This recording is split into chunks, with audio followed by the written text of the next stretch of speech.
And then, bang, out of nowhere, there's a message from Voldemort. All of the Death Eaters apparate into the wedding, and there's just kind of like chaos. Kind of like, I think it feels as if the war really has begun now, and like nowhere's safe. They are coming.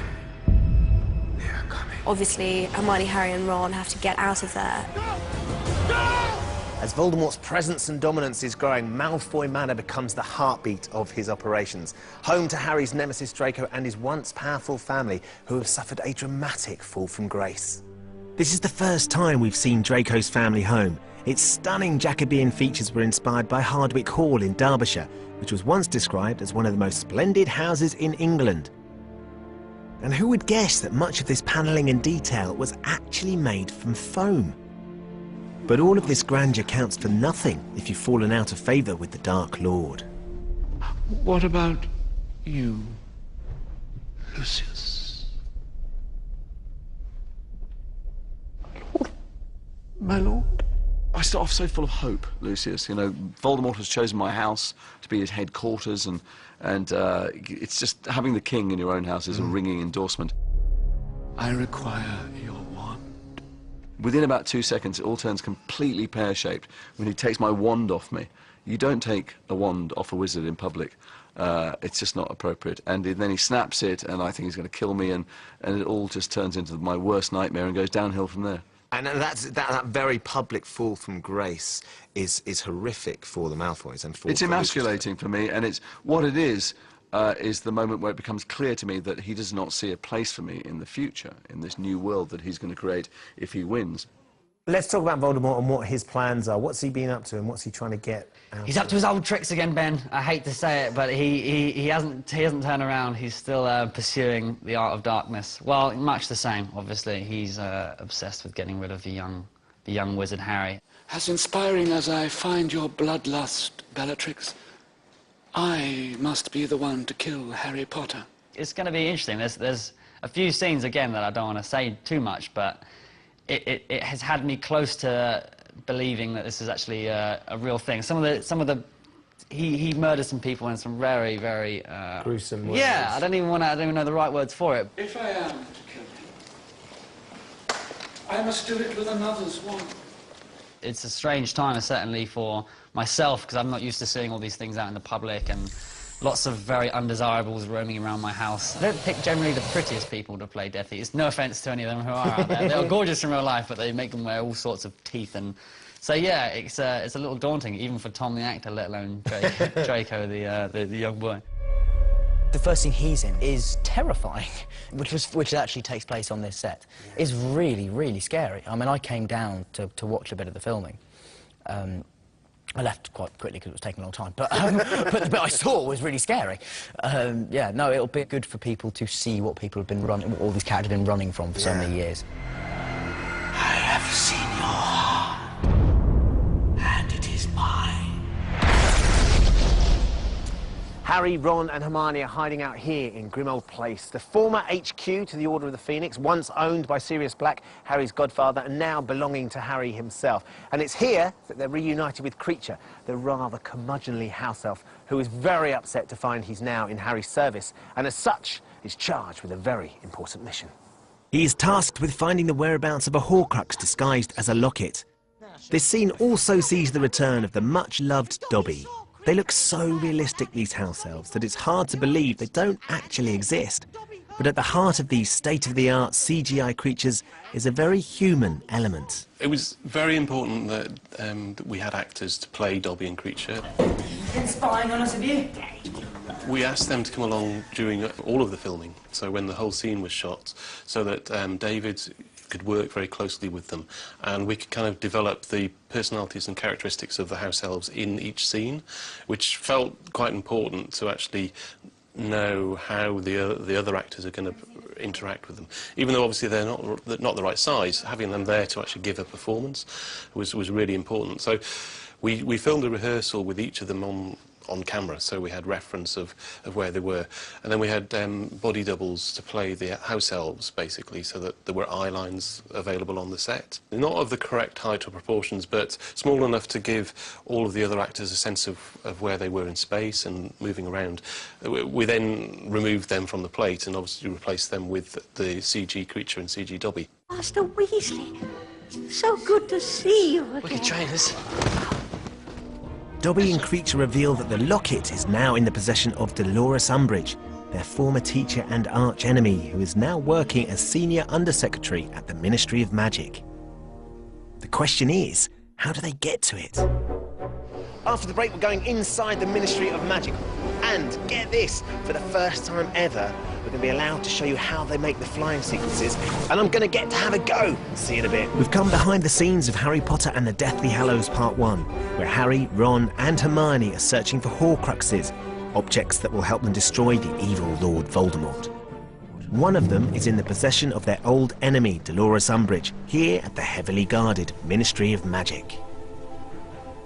So, Dolores Umbridge has the locket that Harry, Ron and Hermione must steal, which is a bit of a nightmare, really, because she's working at the Ministry of Magic, which, of course, is crawling with Death Eaters. So, they need to find a cheeky way in, because they can't go in the usual routes, and they certainly can't go in as themselves.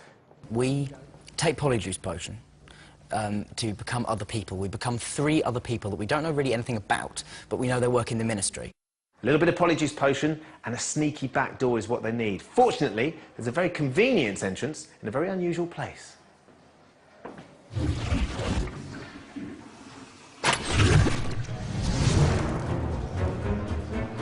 Do I flush?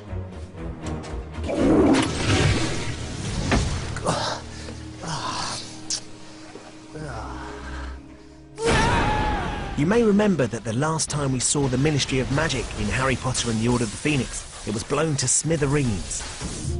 For this film, the set was painstakingly rebuilt to exactly the same specification, with one exception: this statue, which reflects the dark times in which this film is set. The design of the statue was influenced by several historical sculptures, particularly from Soviet Russia and pre-war Germany, and shows the oppression of the Muggles, or non-wizarding folk. That's you and me, in other words. There are around 50 of these figures, and each took 2 weeks to handcraft. They were all made by one man. There's 3 characters who work in the Ministry that we've never seen before, necessarily. Yep. Suddenly, you guys are impersonating them. Polyjuice, yes. You become them. Yes. So someone was being you, being themselves. Yes. It is odd, because we were sort of then, me, Rupert and Emma have consultancy roles behind the monitor. Do you get a proper seat?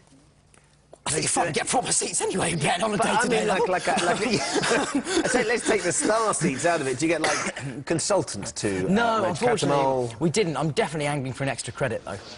Even if you're in the know, all this polyjuicing stuff is quite tricky to get your head around. Got it! That's Ron! Yes!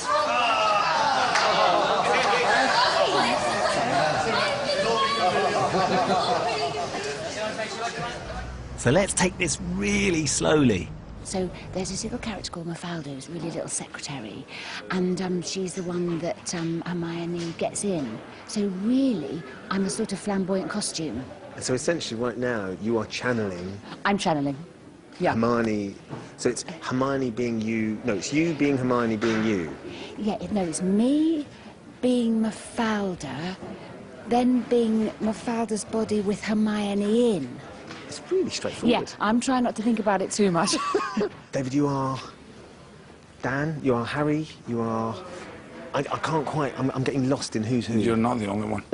I'm playing Albert Runcorn, and Dan takes his body over and pretends to be him in order to get into the Ministry of Magic. You're actually impersonating Dan being Harry, but as yourself. Yes. Is that kind of what you're breaking it down to the essence of? I'm impersonating. Could you just say that again? You're being Dan, who's Harry, being you. Dan, who's Harry, being me. Correct. So is but it... I'm being my character, being Dan, who's playing Harry, who's playing Runcorn, who's playing you. Right. Did you get that? No. And in terms of that as a challenge for an actor, Oh, gosh, it's complicated to explain who I am. I'm actually Ron Weasley, as in I am Ron Weasley, but Ron Weasley for my sequences looks like this. That's bloody disgusting. We've had Rupert Grint down, sometimes running through the scenes before I do it, and I get to watch him and then watch him on camera as well, see what he does, and just try and do it like, well, a bit like Rupert would do it, but also how I interpret Ron as doing it. There's just something about the way he moves. It's quite low. I think that's kind of youth, really. You know, he's quite. I'm more kind of up here and trying to stand straight in that, and he's got that low centre of gravity, and he moves his shoulders kind of quite solidly. And he does a lot of looking up like that. So. That's fascinating. and has he engaged with that? Has he kind of said, this is really eerie, I feel like you're doing me far too well? No, he hasn't. Not at all. He looks a bit oddly at me now. I don't do that. One mustn't tell lies. I actually prefer myself played by this kind of real tough guy. Scottish. David's quite tough and he's Scottish. You're right, he's carrying that off, but he stupefies in a very dramatic way. He stupefies in a much more dramatic way. He sounds like he's saying Superfly when he says stupefy, which I enjoy. Stupefy! Deep in the bowels of the ministry are a cluster of courtrooms that are playing host to a witch hunt, or rather a non-witch hunt, because the ministry is on a desperate bid to purge society of anyone who isn't pure blood. And what's terrifying about this situation is that evil is now at the heart of everything that was once good. And it is here that Harry, Ron and Hermione find Professor Umbridge wearing the locket that they're seeking. A wand was taken from you upon your arrival at the ministry today, Mrs. Cattermole. Is this that wand? A very intense scene happening just there. Can you just explain what was going on? Yes, well, she's back on form, Dolores, in film 7, I think we're on, trying for Mary Cattermole for not being a witch. So all those trials years ago for witches, trials. This is because you're not a witch. She's on trial. Is it a loyalty to Voldemort that she has, or is it just authority and power that she loves? I think she loves power, authority, and purity. And these people are not pure, and she's still trying to weed out the impure. And that is sort of what Voldemort's all about as well, though, isn't it? So she is dark like that. Yes, she's dark. While these films are renowned for their spectacular sets, sometimes only the real thing will do. And Harry Potter does nothing by halves. You do have to watch the moment where we shut down Piccadilly Circus for the first time in 32 years. Extraordinary as it is to imagine, the Harry Potter team shipped into Piccadilly Circus 500 extras who played the passers-by, 35 cars, 15 black cabs, 1 limo, 5 buses, 1 police car and 2 rickshaws. They were joined by 500 crew, and they did this for 2 nights running. Unbelievable. They actually closed the whole kind of Piccadilly Circus. That must have been surreal. Yeah, I mean, there was no kind of real people. There was all kind of extras and that. They kind of filled it with people. Background action! Many, many years ago, I was a location manager. Someone had said to me, OK, we need to film in Piccadilly Circus. I would have said, OK, we better get someone else then, because I don't think I would have taken it on. It was a huge, huge undertaking. But they managed to get everyone on side, all the shopkeepers on side, the police on side, the council on side, and close the streets, and there we were. Not only did they close the streets, they also persuaded the local businesses to leave their lights on for the filming, to keep it looking as realistic as possible.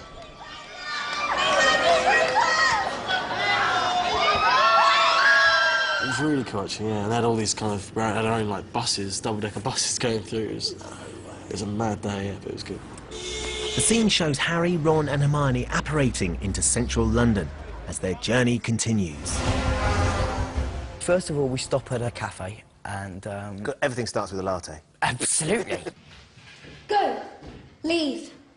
Actually, there's a thing in there for people like me, spotters of sort of insignificant trivia, but there's in the cafe scene, you'll have to probably work quite hard to find it, but there is, on the wall, there is an Equus poster. Is there really? Yeah, because I knew we were supposed to be filming, this part of the scene supposed to take place in Shaftesbury Avenue, and so I just sort of couldn't, like, resist. It's a really self-indulgent joke, but I just thought, it would just be really funny if I don't know really why. As I know, Dan, often the best parts of any film are the hardest parts to see, like my part in the last film. 24 frames of magic. Yeah. But the people that know find it. The people that look for it find it. Yeah. Yeah.